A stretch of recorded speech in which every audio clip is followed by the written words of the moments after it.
Avec nous, il y a ceux qui comptent les moutons, ceux qui boivent du lait, ceux qui lisent jusqu'à piquer du nez. Quand il s'agit de s'endormir, chacun a son astuce, mais quand tomber dans les bras de Morphée devient un vrai défi, difficile de résister à la tentation des somnifères dont on connaît les risques d'accoutumance et de dépendance. C'est pour ça qu'aujourd'hui, dans le docteur, on va vous donner toutes les clés pour trouver un bon sommeil en laissant les médicaments dans le placard. Adolescents là, qui sont tous avec leur portable quand ils se couchent, on pose la question comment aider un adolescent qui souffre de troubles du sommeil. Alors on sait qu'on peut les aider avec des plantes. Oui. La sophrologue, elle fait quoi pour ces ados ? Alors, il n'y a pas que les problèmes sur les écrans chez les ados, parce qu'il y a tout le système hormonal qui est en pleine maturation, qui va effectivement poser un souci au moment de l'endormissement. Ils ont l'impression d'avoir un décalage horaire, surtout avec le rythme des parents. C'est le décalage horaire des ados. Ils ont l'impression d'avoir fait un Paris-Tokyo dans la nuit. Et effectivement, il y a à peu près environ 1h30 à 2 heures de décalage par rapport au moment où la sérotonine va commencer à se mettre en place. Alors ça, il faut en être conscient et les aider à préparer le sommeil. Alors, à l'inverse de la tisane qu'on doit prendre à 1 heure fatidique pour ne pas être ennuyé le reste de la nuit, la préparation au sommeil, elle se fait dans la journée, surtout chez l'adolescent. Il faut qu'il se prépare à s'endormir parce que sinon, il va déjà penser à tout ce qu'il va faire après les devoirs qu'il aura peut-être fait d'ailleurs. Et donc, il est important de l'aider à mettre en place dans son planning un temps de préparation du sommeil dans la journée et non pas au moment du coucher. Et qu'est-ce qu'il fait dans ce temps de préparation ? Alors, la sophrologie, ça va l'aider surtout à reprendre conscience et confiance en ses potentiels. Celui de son corps, je peux dormir parce qu'en général, de toute façon, j'y arriverai pas. J'ai des adolescents qui viennent, mais c'est classique. J'ai pas dormi de la nuit. Si vous les entendez, ils n'ont jamais dormi. Et effectivement, ils dorment, c'est très entrecoupé en général. Voilà.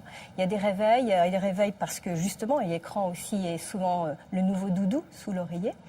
Et puis, c'est pouvoir les aider à retrouver cette respiration abdominale qu'ils ont parfois. Enfin, c'est un abus de langage, respiration abdominale, mais retrouver l'inspiration qui gonfle l'abdomen et l'expire qui va vider l'abdomen. Ça, c'est un des exercices que vous proposez. C'est-à-dire, on fait comment concrètement ? Prise de conscience de la respiration. C'est-à-dire qu'aujourd'hui, vous respirez sans peut-être même vous en rendre compte pour certains. Heureusement, parce que sinon, à moins d'avoir des problèmes respiratoires, et c'est un peu... si on pensait à chaque inspiration, expiration dans la journée, ça prendrait du temps. Alors, on va être en conscience d'eux. C'est peut-être pas se fixer tout le temps sur sa respiration, mais je suis vraiment conscient de ce que je suis en train de faire. Et aider l'enfant, l'adolescent, la personne à être en conscience de ce qui se passe au moment de l'inspire et au moment de l'expire. Et là, effectivement, on va avoir une action réelle. C'est-à-dire que quand j'inspire, je vais sentir mon ventre qui se gonfle. Alors, on va le regarder. Est-ce qu'il gonfle vraiment à ce moment-là ? On va reprendre conscience de ça. Et à l'expire, je vide. C'est toujours l'histoire du ballon. J'inspire, il se gonfle. Et vous faites ça au moment du coucher, quand vous éteignez la lumière ? Alors, ça va faire partie des exercices où on va reporter notre concentration sur la respiration. Et forcément, cette espèce de petit vélo dont on parle, les gens qui ruminent, ou l'ado qui n'a peut-être pas tout fait ce qu'il aurait dû faire pour le lendemain, ou son histoire de cœur ou de parents, il va porter vraiment une focalisation.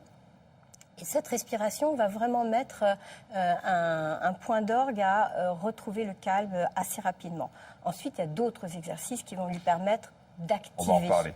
Et cette respiration consciente, c'est aussi ce qu'on utilise pour la relaxation à proprement parler, sans parler d'endormissement. Sans parler d'endormissement, mais c'est la base. Pour se relaxer, et ça marche très bien. Voilà. On a une question d'Evelyne. Comment arrêter anxiolytiques et antidépresseurs afin de bien dormir sans médicaments et par quoi remplacer ces médicaments sans effet rebond ? Peut-être je m'adresse plutôt au médecin. Alors déjà, on ne va pas tout arrêter en même temps.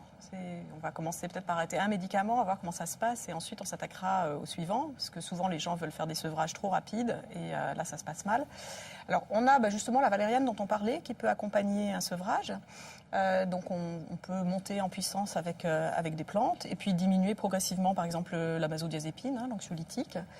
On peut utiliser des huiles essentielles aussi en massage le soir, ce qui permet le massage, il y a une dimension autour justement de la relaxation aussi par le massage lui-même. Donc on a des huiles, là j'ai amené du petit grain, on peut utiliser la lavande, le ylang-ylang, il y a pas mal d'huiles qui sont quand même sédatives, diluées bien sûr. Pour les enfants, alors non, les enfants ne sont pas concernés pas trop par les médicaments, mais en tout cas les hydrolats aussi peuvent être intéressants, ce sont d'autres formes. Et on va ainsi accompagner une diminution très progressive et je pense toujours sous... contrôle médical. Oui. Avec son médecin. Il faut vraiment accompagner la personne dans ce moment-là. Et Alors, dans cet accompagnement, ça veut dire qu'on peut avoir des surdosages de valériane ou autre, non? C'est assez difficile d'avoir des surdosages de valériane. Les huiles essentielles, globalement, il ne faut pas en abuser. Mais c'est plutôt pour justement trouver... Après, on a un certain nombre de plantes. Donc, on peut, si une ne fonctionne pas de manière attendue, on peut en essayer d'autres. Et on peut comme ça adapter au mieux la Isabelle, solution. on a parlé des adolescents, mais les personnes, justement, ce public qui est addict aux somnifères et qui en prend depuis des années, alors qu'on rappelle que normalement les somnifères, on doit le prendre très peu. D'ailleurs, les médecins ne doivent pas faire des ordonnances renouvelées sans arrêt et les pharmaciens ne doivent pas délivrer ces benzodiazépines. Ces gens-là viennent vous voir aussi Oui. en cours de sevrage Tout à fait. parce qu'ils sont angoissés à l'idée C'est un d'arrêter. accompagnement. Oui, oui, c'est un accompagnement. Je travaille énormément avec les médecins pour pouvoir justement cet effet anxiolytique qu'on va trouver avec la sophrologie, gérer cette angoisse. Alors là, on va travailler sur la respiration, mais d'une autre manière. On va pouvoir évacuer les sensations de tension, qu'elles soient mentales ou physiques, d'ailleurs. Et c'est mon coussin qui est un de mes attributs pour les aider. C'est vraiment évacuer ces tensions, apprendre aussi à substituer, puisque ça, c'est la règle d'or. Si j'enlève quelque chose, il faut que je remette quelque chose, surtout quand on est angoissé. Eh bien, plutôt que de faire venir des choses non agréables, on va essayer de trouver tout le substitut positif. Et les plumes, là, vous avez une plume sur Voilà. le coussin. On n'est pas obligé d'avoir cette déco, forcément. Non, Bon, d'accord. c'est personnel. Et les petites plumes, là? Alors, les plumes, c'est un travail, effectivement, aussi sur le souffle. Le souffle, c'est savoir canaliser son souffle. Les gens n'ont pas toujours la conscience de la respiration, c'est une chose, mais du souffle. Qu'est-ce que je fais de ma respiration? Donc, souffler, c'est aussi prendre conscience et poser son attention sur quelque chose. Là, la plume et je dirais l'appui, mais c'est vraiment utiliser cette plume pour pouvoir se déplacer, même dans une pièce, souffler et se déplacer, gérer son déplacement physique et mental avec la respiration. Et avec le coussin, vous faites quel type d'exercice? On fait pareil. On met On la fait pareil, gauche. on souffle. Vous le soufflez très fort. Alors, le coussin, c'est vraiment plus physique, là, pour le coup. Et c'était une manière de matérialiser comment se débarrasser des tensions physiques et mentales. Et alors, souvent sur le jeune public, quand on dit à quelqu'un débarrasse-toi de tes tensions, on ne sait même pas ce qu'elles sont, ces tensions. Donc, débarrasse-toi de ce qui vient. On inspire et on va souffler très fort en balançant le coussin, ce qui fait beaucoup rire les gens en général. Et du coup, cette notion de tension, d'angoisse, de colère disparaît, ne serait-ce que par le rire. Ça aussi, c'est très important parce que finalement, on c'est concrétise positif. les tensions Oui. qui prennent la forme du coussin, quoi. Voilà. Enfin, on peut faire n'importe quoi, d'ailleurs. On peut qu'on veut. prendre une balle, n'importe quoi. Oui, alors il faut éviter le côté agressif de la chose. C'est vraiment je me débarrasse. C'est le but, c'est vraiment de se débarrasser et non pas d'évacuer en flanquant tout par terre. C'est pas, vous n'allez pas Prenez descendre. des verres. Voilà. Un plateau avec des verres, je vais balancer. Toutes les étagères. Le principal, c'est que ça fasse rire, déjà, ça détend. C'est ça. L'une des plantes utilisées pour ses vertus calmantes, en dehors de celles qui... Donc physiologiquement, il va falloir s'adapter. Donc c'est une plainte qu'on a très souvent. Après, il y a un certain nombre de problèmes de santé liés au vieillissement qui vont favoriser aussi les troubles du sommeil. Donc, il faut faire L'acupuncture. la part des choses.